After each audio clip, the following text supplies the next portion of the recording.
Estaba leyendo sobre la Edad Media y cuán mal vivía la gente en Europa en ese momento, al principio de la Edad Media. Poco después de la caída del Imperio Romano, unos siglos después, la calidad de vida había bajado mucho.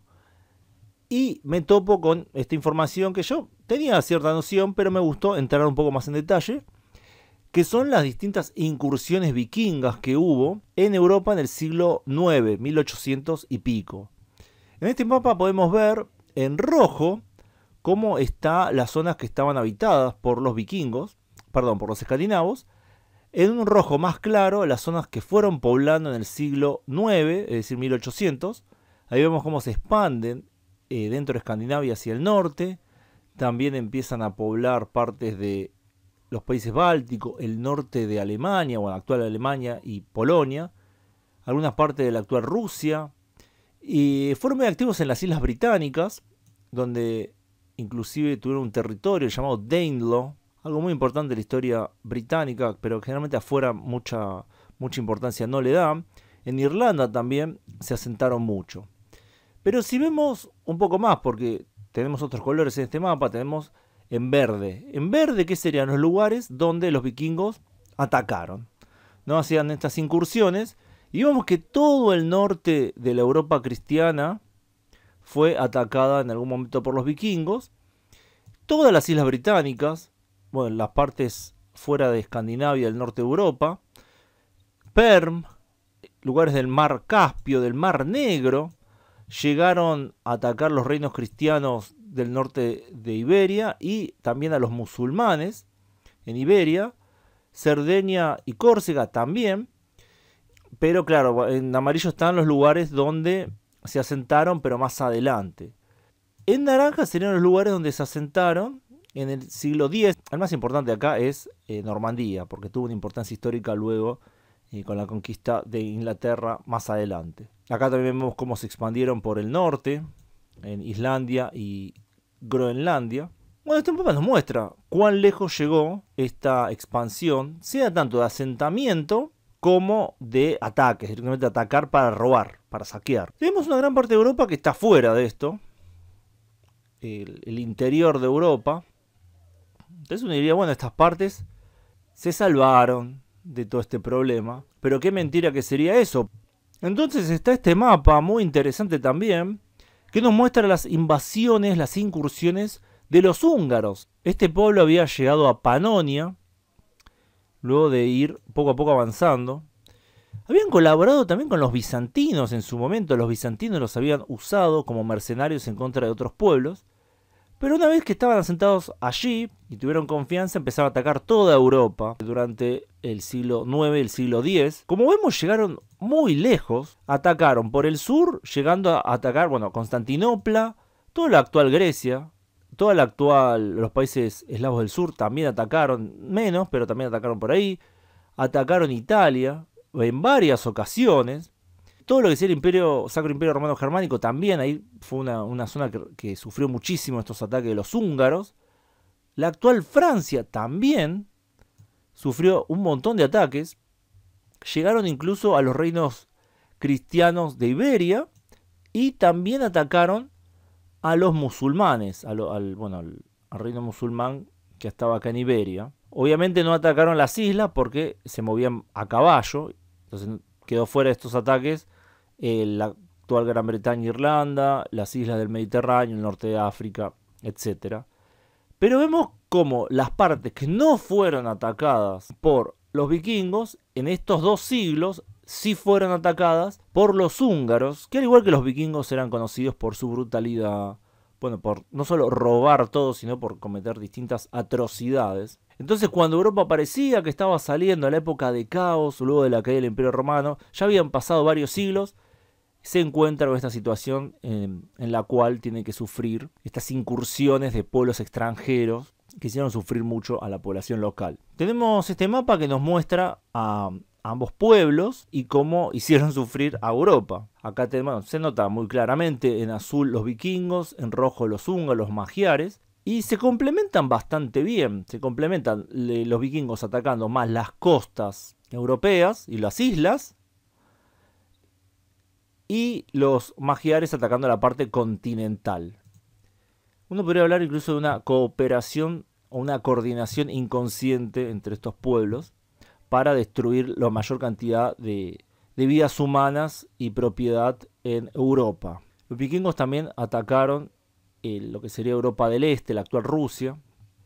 Los magiares no tanto. En su camino hacia allí sí, pero ya una vez que estaban sentados acá, ya no. Ahí también vemos por donde no estaban los húngaros, estaban los vikingos atacando.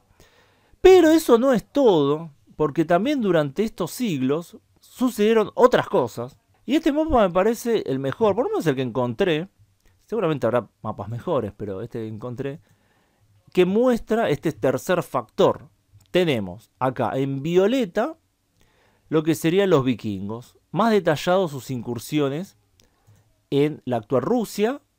También vemos cómo fueron hasta Constantinopla los vikingos. Los húngaros también atacaron Constantinopla. Vemos que los vikingos habían avanzado hacia adentro del continente, hacia la actual Francia más adentro, bastante.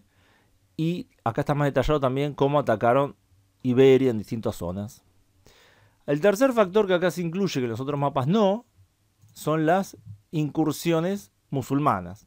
Entonces, si faltaba algo, durante el siglo IX y el siglo X, hubo también incursiones musulmanas en el sur de Europa, atacando a la actual Grecia, que es el imperio bizantino en ese momento, el sur de Italia, bueno, en realidad casi, bueno, Roma también fue atacada, Córcega y Cerdeña, que no habían sufrido los ataques de los húngaros, sí sufrieron los ataques de los musulmanes, y el sur de Francia también. Entonces tenemos una zona de Europa donde sufrieron las tres cosas, que sería esta zona del sur de Europa, en la cual tenemos tanto invasiones, incursiones de los húngaros, tenemos a los vikingos y a los musulmanes. Era el peor momento para vivir en esta parte del mundo, donde si no era un pueblo bárbaro, bueno, bárbaro para los cristianos, ¿no? Era otro. Es interesante también que eran todos pueblos no cristianos. Ahí también podemos ver cómo el cristianismo había logrado cierta unidad y cierta identidad. Ya la identidad cristiana estaba firme en Europa, unos siglos después de la caída del Imperio Romano, y cómo los pueblos más agresivos que iban hacia Europa eran paganos, porque en este momento los húngaros eran paganos, los vikingos eran paganos y obviamente los musulmanes eran musulmanes, es decir, no eran cristianos. Entonces uno inclusive puede hacer una lectura religiosa, no decir, bueno, esto fue un ataque de los paganos, de los no cristianos en general a la Europa cristiana. Y bueno, fueron 2 siglos muy duros para Europa. De esto realmente no quedó mucho legado cultural ni nada. No quedó nada del Islam en esta zona, por lo menos no desde estas incursiones. Luego el Islam volvió a esta zona por otro lado. Tampoco quedó nada de la influencia vikinga prácticamente. El Danelaw fue conquistado por los ingleses. Normandía luego fue eventualmente con los siglos anexionada a Francia. Aunque quedó un poco de cultura vikinga, hay que decirlo. Un poco. Los húngaros están en Hungría hoy en día, pero no dejaron en ninguna de sus incursiones ni población ni nada, porque eran tanto los vikingos como los húngaros como los musulmanes, era más bien ir y robar. No era ir a fundar ciudades ni nada, ir y robar, saquear, conseguir esclavos, conseguir oro, conseguir cosas e irse lo más rápido posible. Los húngaros hicieron 47 incursiones en Europa Occidental, en Europa también, porque no solo Europa Occidental, sino también lo que era el Imperio Bizantino. La gran mayoría fueron exitosas, no fueron derrotados por las fuerzas locales. Estamos hablando de que más del 80% de esas incursiones fueron exitosas y el resto no lo fueron. El que más sufrió de los húngaros fueron los germanos. Acá es donde los húngaros más atacaron, más constantemente. Y luego en segundo lugar los italianos. Que no había Italia en ese momento, ¿no? Era de otros reinos, pero ustedes me entienden lo que quiero decir. Entonces tenemos un momento de la historia europea en la cual vivieron 2 siglos bajo el peligro constante de ataques por parte de pueblos extranjeros. Los vikingos eran europeos, pero no estaban dentro de la Europa cristiana. Eran europeos paganos, escandinavos, que no habían sido parte del proceso de nada. Estaban allá aparte, no habían participado de la cultura grecolatina. estaban aparte inclusive de los germanos, tenían su propia cultura, obviamente más relación con los germanos que con otros, pero estaban aparte y luego entraron a Europa de la peor manera. Los húngaros estaban por ahí dando vueltas en lo que sería el sur de Rusia actualmente. Andás a ver de dónde venían. Llegando a Europa, eran un pueblo extranjero, y los musulmanes obviamente que eran árabes y bereberes, y además de religión islámica. Y bueno, todos estos pueblos, por la misma razón probablemente, que veían la debilidad que había quedado en Europa luego de la caída del Imperio Romano, y luego, la verdad, luego del caos. Europa en ese momento era muy caótica, no tenía un poder central fuerte. Carlomagno lo intentó y no duró mucho tiempo, eso tampoco.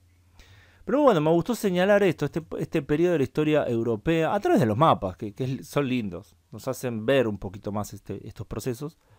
Ver este periodo de la historia, siglo IX y siglo X, muy difícil para la Europa cristiana. Algunos pensaban, ya había pasado lo peor. No, lo peor todavía estaba por venir. Y en los siglos siguientes Europa ya se estabiliza un poco más hasta que vuelve nuevamente a venir no solo invasiones, sino distintas cuestiones, pestes espantosas. Todo el periodo del medievo realmente es bastante feo.